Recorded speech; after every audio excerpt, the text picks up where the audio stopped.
For the reference of everyone, 11,000 years pong pagtatrabahuhan ng isang manggagawang Pilipino. Ang bilyong-bilyong pisong labas-masok sa mga accounts nila.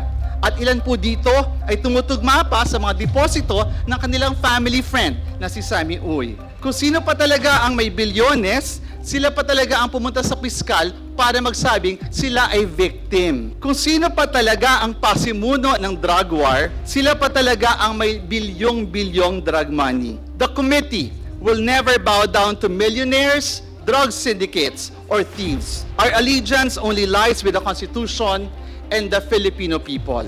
Again, we will not bow down to billionaires, drug syndicates, or thieves. Gagawin natin ang ating trabaho at pananagutin ang nang-abuso sa kapangyarihan at nagnakaw sa kaban ng bayan.